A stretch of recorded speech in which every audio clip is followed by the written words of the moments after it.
सभी दर्शक भाइयों को नमस्कार। आप देख रहे हैं अजीत भारती के साथ भारत संता न्यूज़। देश की सबसे बड़ी सियासत की खबर तब तो आई 1 अगस्त को आया 2024 को, जो सुप्रीम कोर्ट के द्वारा जजमेंट आता है कि SC/ST में क्रीमी लेयर लाया जाए, जो आरक्षण में आरक्षण कहा जा सकता है उसको, और इसको बांट कर जो कमज़ोर SC/ST का विकास नहीं हुआ है उनको दिया जाए।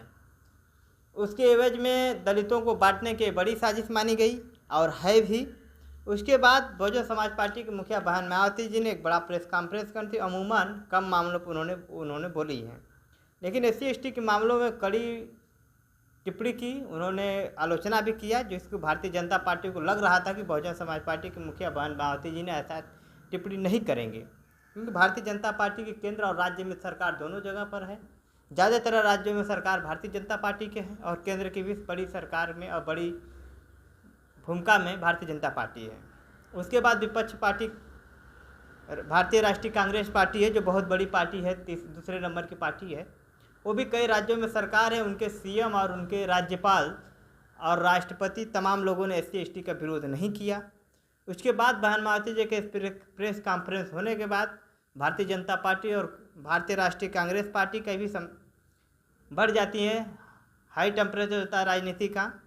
लेकिन सवाल ये उठता है कि बहन कुमारी मायावती को वो बयान जिन्होंने कहा कि SC/ST का आरक्षण मात्र 2-3% विकास होने से 90% या 95% लोगों की गरीबी पर उन्होंने प्रकाश डाला।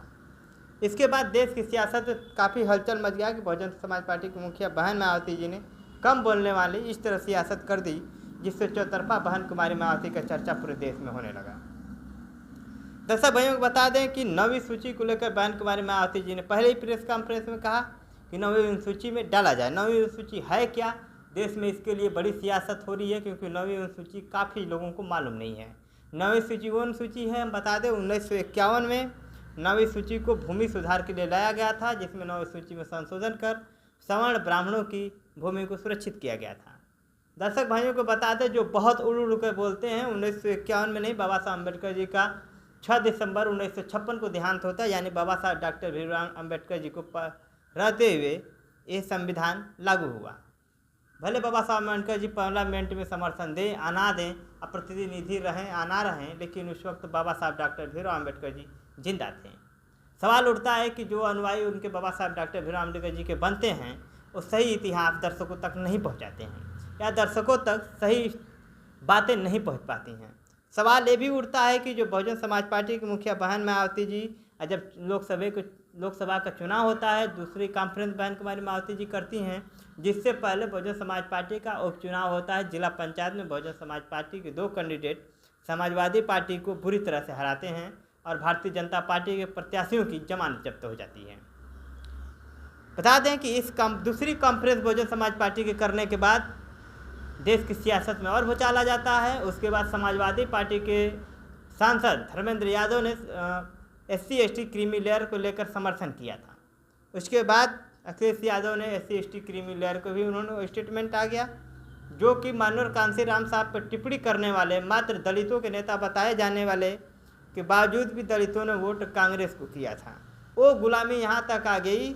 बता दूँ दर्शक भाइयों को कि गुलामी है। उस गुलामी का कारण अभी बता रहा हूँ। बहुजन समाज पार्टी की दूसरी प्रेस कॉन्फ्रेंस के बाद बहन कुमारी मायावती और भारतीय राष्ट्रीय कांग्रेस पार्टी के राष्ट्रीय अध्यक्ष खड़गे का एक बयान आता है। उन्होंने कहा कि जो SC/ST को आरक्षण है, वो बाबा साहब की देन नहीं होकर गांधी और नेहरू की देन है।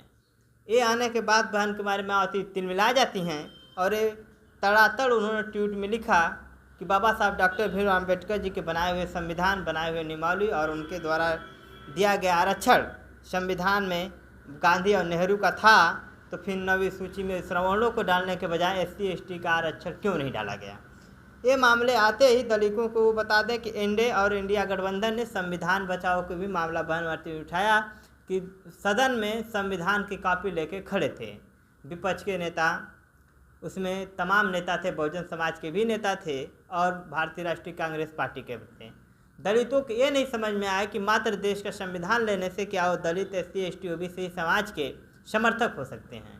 दलितों को बेवकूफ़ बनाया जा सकता है। दलित के ऐसे नेता गुलाम हैं और गुलाम लोग गुलाम बना रहे हैं। राजनीति में तो वो बहुत अच्छी बात कर लेते हैं जो बाबा साहब डॉक्टर भीमराव अम्बेडकर कहते हैं, लेकिन समाज के उन गद्दारों से आप बचिए। तमाम आपके गांव घर में, आपके आसपास में समाज के वो गद्दार घूम रहे हैं। कई ऐसे गद्दार हैं जो कि हम लोगों के भी अटैच में रहते हैं, जिसकी हम लोग भी जांच पड़ताल कर रहे हैं और जान रहे हैं। इसीलिए हम समाज के जो लोग भी हैं, SC ST OBC समाज के, आप पढ़िए लिखिए, अच्छी राजनीति करिए, अच्छी सोसाइटी की अपनी स्थापना करिए, स्वयं के अपना डेवलप विकास करिए और ऐसे दलालों के चक्कर में आप ना पड़ें। अगर ऐसा नहीं होता तो महात्मा गांधी और खड़गे की इतनी औकात नहीं होती कि ये बोल जाते कि बाबा साहब अम्बेडकर जी की देन नहीं बल्कि गांधी और नेहरू की देन है। ये वोट लेने के समय इनका वही बयान था कि बाबा साहब अम्बेडकर जी का ये संविधान खतरे में है और संविधान बचाया जाए। और दलितों के, नए दलित पिछड़े अफसर को गुलाम बनाने की बड़ी साजिश है। आप अपने इतिहास को पहचानिए, अपने कौम को पहचानिए, अपने कौम से लड़ने वालों को पहचानिए। जिस तरह से ये सियासत शुरू हुई है, उस सियासत को आप वोट, जिस तरह से वो आपके वोट लेकर भी आपके तरफ साइड और आपका बातें, आपके बाबा साहब डॉक्टर भीमराव की बातें नहीं कर रहे हैं, उनको करने के लिए आप बाध्य करें। भारत समता न्यूज़ पे तमाम ऐसे न्यूज़ लगाए जाते हैं, एंथेटिक होते हैं, इसलिए लोगों, दर्शकों, भाइयों को कठिन लगता है।